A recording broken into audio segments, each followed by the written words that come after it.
Well, hello, Young and the Restless Daily Recap fan. Today's daily recap is for Wednesday, May the 3rd, 2023. Wednesday, May the 3rd. Today's episode was really a very, very slow episode. Not too much happening at all. This is going to be a short daily recap because there was really nothing. We have Cassie coming in talking to Sharon, and she's got a little quandary going on that Sharon. I mean, it takes pretty much the whole episode in and out of scenes them talking about it. Somebody asked her, was it her first baby? Or is this your first child? I think they said, is this your first, maybe first baby? And she didn't know what to say because she carried Dominic. She gave birth to Dominic, but Dominic is Abby and Devon's child. So Sharon says, no, I completely understand. When people ask me, how many children do I have? I hesitate because she still wants to count Cassie. Cassie lived with her till she was what, 13, 14? Well, she didn't live with her till then. She didn't come to her till she was like 6. But anyway, nice little chunk of time. So she still counts Cassie because she still thinks of Cassie. But she says, I don't necessarily really want to go into it with people, you know? Well, my thing is, if it's somebody new and you still count Cassie, you say, I have 4. We've got Faith, Mariah, Cassie, and Noah. I mean, you say 4 because somebody new is not going to dive into how much did they weigh at birth? How long was your labor? Mm-hmm. And what are all your kids doing right now for a living?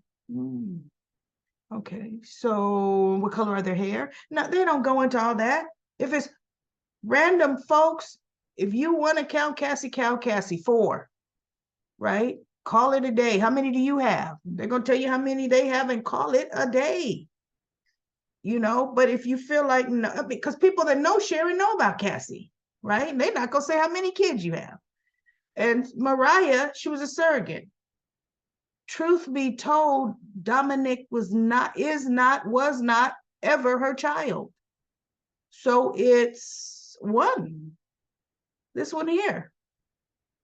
If somebody asks you a point blank questions, how many times have you been pregnant? I mean, that's a little personal, right? Most people don't actually say that. How many times have you been pregnant? So yeah, it was just enough to fill an episode, fill a show, yada, yada, yada. And then we have the next best thing is Devon comes in and he's talking to Lily. Daniel's getting ready to leave because Daniel talks to Lily about, his concerns with Summer, right? Daniel also kind of hints around her. They dance around the subject of them sleeping together. And Lily says, look, let's not make it more than it was. Let's not make it, let's just, it is what it is. We both needed it at that time. And let's not make it major. In reality, they shouldn't make it major. He is grieving. They're adults. It was a hookup. Neither one of them are attached to anybody else, okay? Adults do have hookups. It was a hookup. They're friends with benefits right now. Let's just leave it at that. Don't even, ooh. So you think we're going to be in love? Nah, get out of here with that. Let's see where it goes. We work together. I don't even know if we should have been doing that because you work for me, actually. Let's be real. You work for me. But Devon ends up saying he's got a great idea. He wants them to officially throw a party in Neil's honor tonight. And then they were talking about it's hard to believe that it's been a whole year, 4 years since he's been gone. And they were like, I know. And they still miss him every day. So I did some digging. I did some looking up. Christophe St. John died. And I'm just going to leave it at that. February 3rd, 2019. February 3rd. Now, you know, shows tape like 2 months in advance, especially back then. That was before COVID, right? So they didn't get to it until actually April 2019, when they decided they were just going to have Devon go upstairs, because he had been calling Neil. You know, Neil didn't show up for work, I think, Hamilton Winters, and he had been calling him, didn't answer his phone. So Devon comes home, goes upstairs. And remember, Neil, why was Neil in? No, Neil was in Devon's apartment, because Devon went up his stairs and found Neil in the bed. That was interesting. So who was it? Somebody else had Neil's penthouse. He had already sold it by then, because Lily had just gotten out of jail, but she was still up wherever the prison was, because remember, she started this program for the reformed inmates. So anyway, he goes upstairs and he finds Neil in the bed dead. And the way they said it is he had a stroke in his sleep. So that's why now, actually, this is May. It is, honoring. Actually, when they christened and they opened up that Neil Winters Jazz Lounge, that was like the anniversary, kind of like when they addressed it on the show, right? Because they can't really address it with Christophe St. John. They had to address it when Neil Winters died on the show. So Lily loved the idea. She said, let's do it. Let's do it, because who better to honor their father than the kids? And he goes, Abby has already went down and reserved the lounge, because we wanted to make sure it's reserved for us. But then I wanted to come to make sure, you were on board with it. She says, absolutely. Yes, I'm on board, brother. Let's do it, brother. So that was really cool. So now we have back to the district attorney's office. It's her office, where they discuss crucial information, right? And we got the barista, the little waitress there. She's just taking care of the table.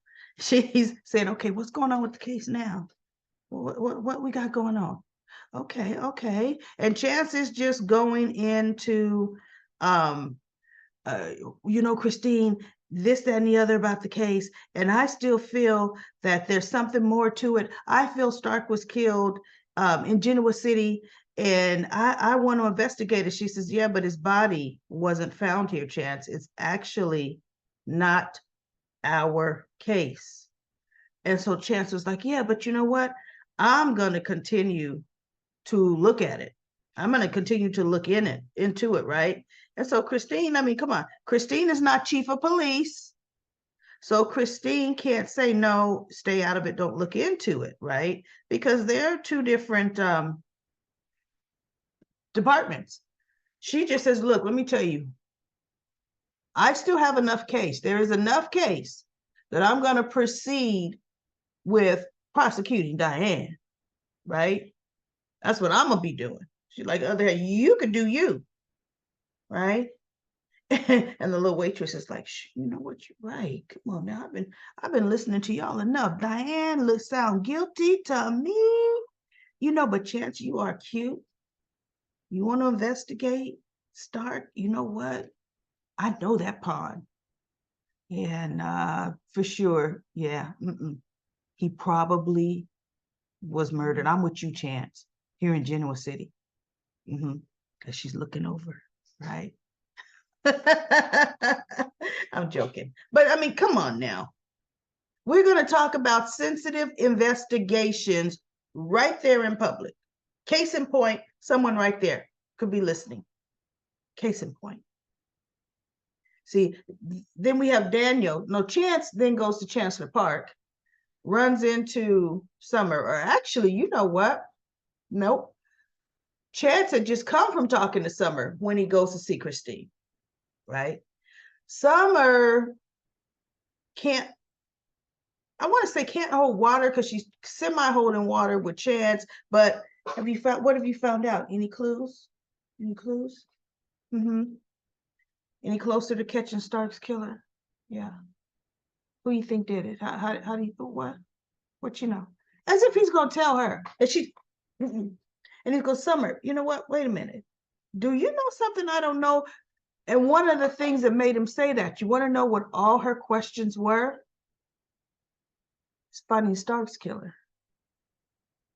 Any clues as to how he died, or any closer to finding out who did it? Now, last I checked, her mother was just murdered. Yeah, the person I felt was responsible, yeah, he's dead. But my question is, I don't care if you ever find his doggone killer.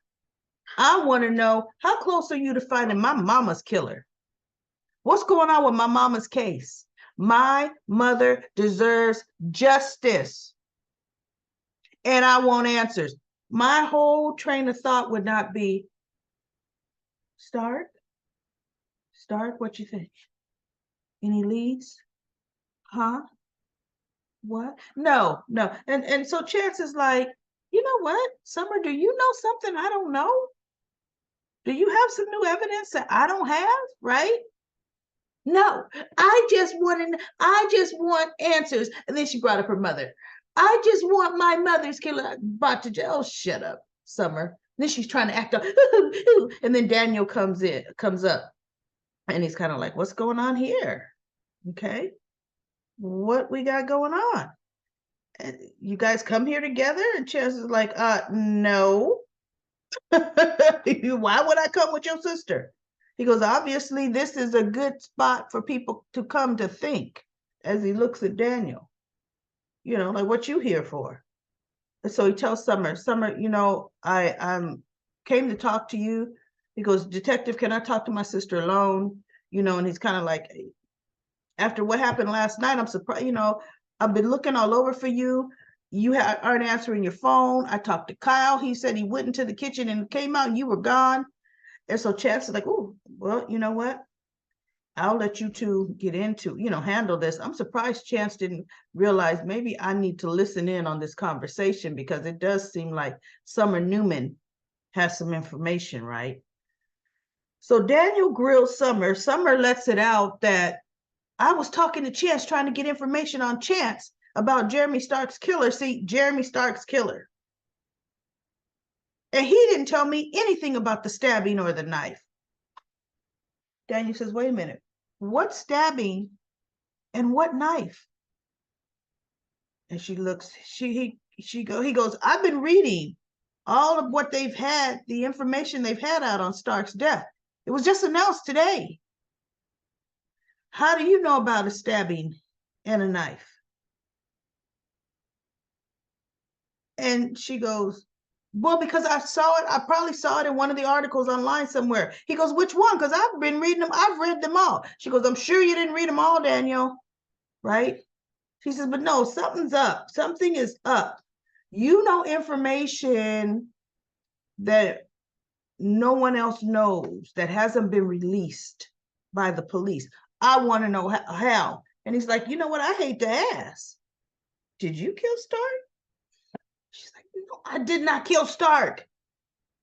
You know? So Summer comes clean and tells them, you want to know how I know? Because the only other person that could know told me last night. The person that stabbed him to death with scissors. Mom. I wasn't, because first when he came back, she took it all back. I was in a bad way, didn't know what I was saying, blah, blah. She says, no, I knew exactly what I was saying. I was telling you the truth, Daniel. Our mother is not dead. She's alive. And she killed Jeremy Stark. And Daniel's just looking at her. And I really honestly believe Daniel believes her. I think Daniel is going to believe her this time, right? But they left it there. So that's going to be interesting. But you know what, y'all? That was it. There was nothing else that is worth reporting at all, worth recapping on. So let's go to Comment Corner. Comment Corner. LaShunta says, Elena, just move on. I'm glad he said no. And I'm thinking no about what? Audra, not your friend. When the smoke clears, she needs to go. I can't stand those two snakes because he's playing Elena in Elena's face. He knew he would cheat. Ego. When she's done with Nate, she's gone. Victor is a hot mess. So I think you're talking about when Victoria's done with Nate, she's gone. Yep. Victor's a hot mess. Victoria will come up, and that's it for Comment Corners. One comment. Victoria will come up with saying, you know what, Nate? Listen, it really wasn't a good idea to mix business and pleasure. You're a subordinate of mine. You know what? We're done. Okay. Oh, you don't have your girlfriend? Well, that's on you. You made that choice to cheat. But look, I'll let you know when the next meeting is. See ya. So we'll see. We're going to see how that's going to work, but it ain't going to stay for long. So that's it for my daily recap of The Young and the Restless. I will be back tomorrow for another daily recap.